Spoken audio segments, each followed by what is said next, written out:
The ballroom shimmered with extravagance, its golden chandeliers spilling glittering light across the polished marble floors, while laughter and the clinking of glasses echoed through the grand space. Wealthy guests moved about in silks and jewels, their conversations a constant hum of privilege and indulgence. Yet, in one corner of the room stood a little girl who seemed painfully out of place. Her name was Anna, just 7 years old, her frame small and fragile, her plain clothes worn thin, her scuffed shoes a sharp contrast to the polished opulence surrounding her. Her trembling hands hovered uncertainly over the gleaming keys of a grand piano, a single child dwarfed by the weight of expectation in a room full of power. Though her body quivered with nerves, her eyes shone with a quiet determination, a fire that pierced through the glittering false smiles and mocking glances around her. For the others, she was little more than a spectacle. For Anna, this was everything. The booming voice that had pushed her forward still rang in her ears, cruel and heavy. Alexander Gray, the host of the evening, a tall and commanding millionaire dressed immaculately in a tailored suit, had spoken with mockery disguised as entertainment. With a smirk playing on his lips, he had declared loudly enough for every guest to hear, "Play something for us, little one. If you can truly impress me, I'll adopt you." The crowd erupted in laughter, their voices cutting through the air like sharp bells, as though the words were nothing more than a clever joke. Yet for Anna, they were not a joke at all. To her, those words were a doorway, a fragile thread of hope leading to the life she had spent every night praying for. Anna's life had been harder than most could ever imagine. Abandoned as a toddler, she had grown up shuffled from one foster home to another, where neglect and hunger became her daily companions, love was a stranger to her, and security nothing but a dream. But somewhere in her loneliness, she found something that kept her spirit alive. In the dusty corner of an old orphanage, among broken toys and forgotten furniture, she had discovered a piano. The first time her fingers brushed the ivory keys, hesitant and unsure, a sound emerged, imperfect, yet achingly beautiful. That moment had been like opening a secret door into another world, a world where her emotions could spill freely in a language that required no words. From then on, music became her escape, her solace, her hidden strength.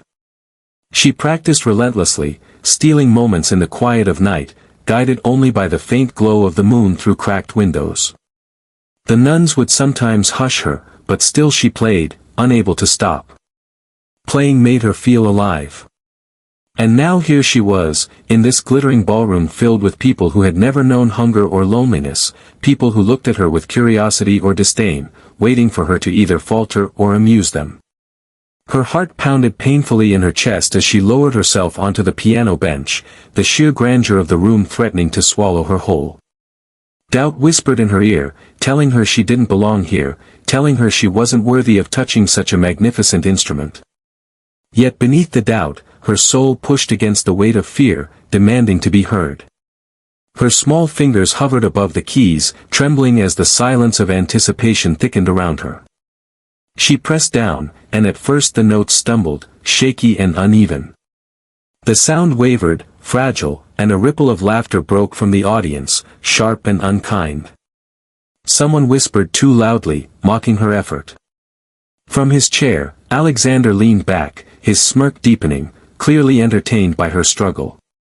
But then something inside Anna shifted. She thought of the long nights when the piano had been her only friend, of the ache of loneliness she had poured into every note, of the prayers she had whispered with each melody. And as those memories filled her, her fear began to fade. Her fingers steadied. Her heart guided her hands. Anna closed her eyes, shutting out the glittering chandeliers, the sharp gazes, and the cruel chuckles that still lingered in the air. In her mind, she was no longer in that grand ballroom, surrounded by people who viewed her as little more than a sideshow. She was back at the orphanage, sitting before the old piano that had become her one true companion, alone with the moonlight spilling across the cracked floorboards. Her fingers began to move not with the precision of training or the rigid memory of sheet music, but with the unfiltered honesty of her heart. The melody that rose was raw and fragile, a voice that spoke of her loneliness, her longing, and a fragile hope that refused to be extinguished. The sound was imperfect, yet achingly beautiful, and it carried with it something no polished performer could ever replicate: truth. Slowly, the room began to shift. The laughter that had once rung out so cruelly faltered, softened, and then vanished altogether. A hush spread across the guests like ripples moving through still water, until the entire ballroom sat suspended in silence, bound by the invisible threads of her music. Anna swayed with the rhythm, her small body almost weightless, her eyes still closed as if the world around her no longer existed. Every note seemed to rise from her very soul, pouring into the air with an intensity that held even the most skeptical of listeners captive. It wasn't perfect, there were small mistakes, uneven rhythms, moments where her hands trembled, but those flaws only made it more human, more alive. The purity of her spirit shone through every touch of the keys, weaving a song that reached places deep inside the heart that wealth and grandeur could never touch.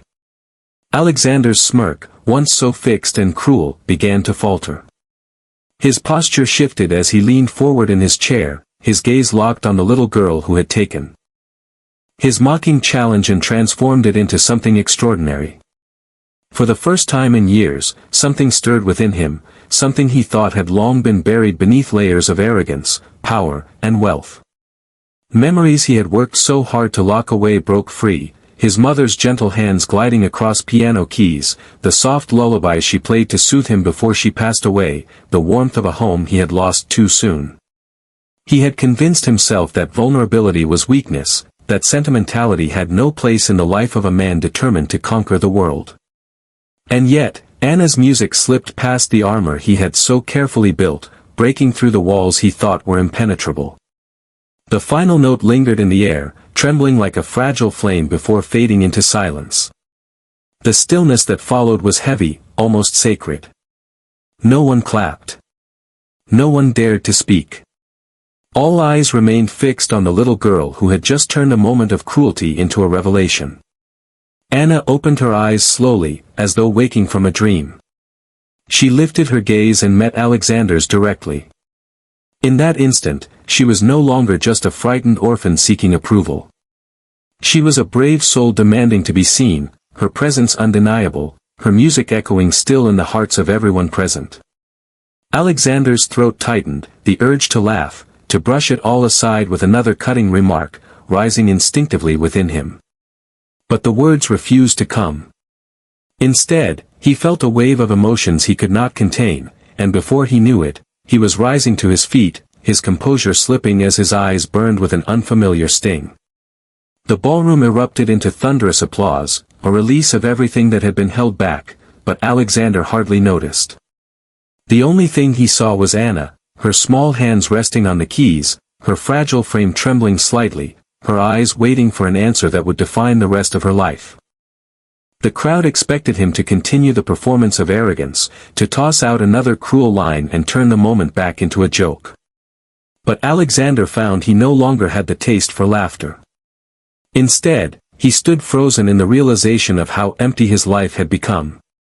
He had built an empire of wealth, carved out a reputation of power, and surrounded himself with influence, yet he had no warmth, no family, no one to come home to.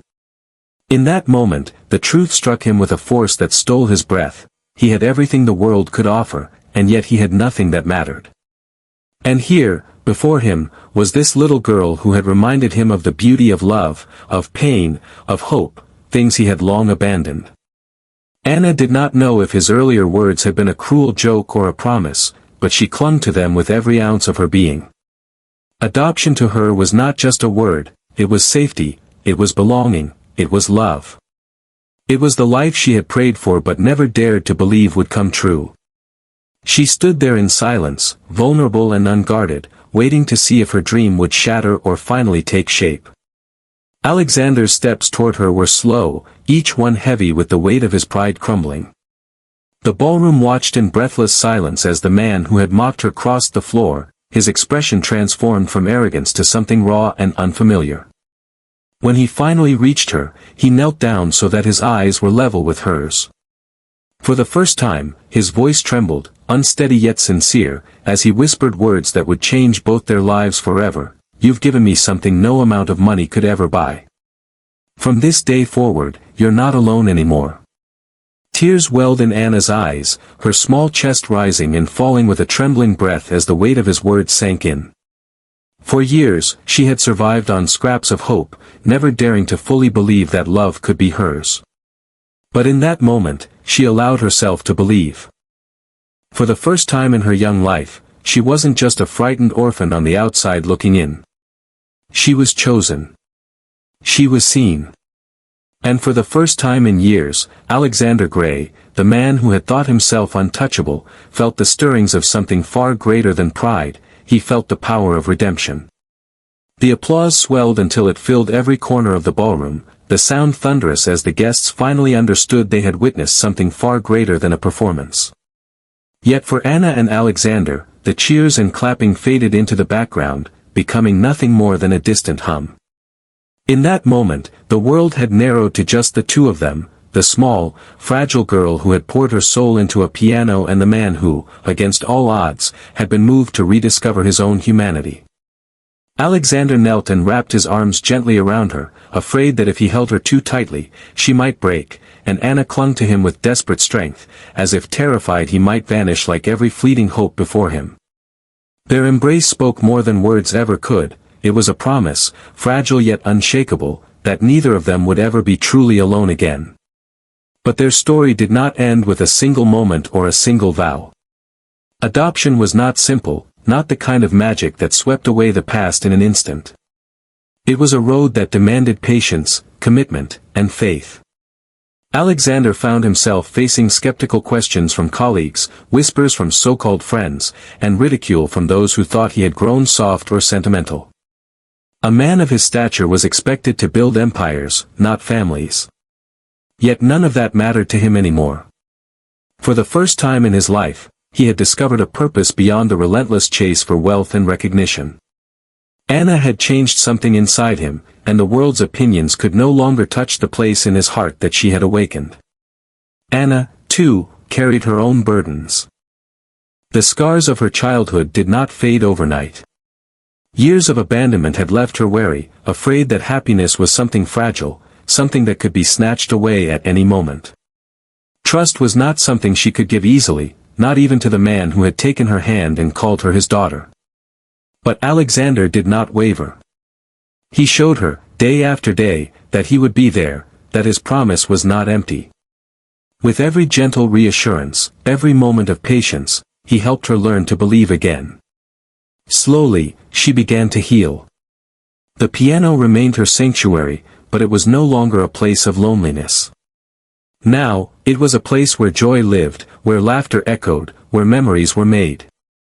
Anna would play for him often, her small fingers flying across the keys while Alexander sat close, listening with the reverence of a man who knew he was being given a gift no money could buy. Sometimes, on quiet evenings, he would sit beside her and press a few awkward keys himself, fumbling clumsily until she dissolved into laughter, her joy spilling into the air like the notes of her song. Those shared moments, imperfect yet beautiful, stitched their lives together with threads of love. Months turned into years, and the bond between them grew into something unbreakable. Alexander discovered that true wealth had nothing to do with numbers written on a ledger or the balance of a bank account. It was found in the warmth of a child's laughter, in the trust shining through tear-filled eyes, in the privilege of being someone's safe place. Anna discovered that even the deepest wounds could heal, that even the most broken heart could find belonging, and that family was not always something you were born into, it was something you could find in the most unexpected places. Together, they built a new story. It was not one of arrogance or loneliness, but of hope, redemption, and music that filled their home with life. Anna's melodies no longer spoke only of pain, but of healing, joy, and love. And as Alexander listened, night after night, he knew that the echoes of her music would remain with them both forever, a testament to the moment when a little girl's courage and a hardened man's heart had found one another in the most unlikely of ways.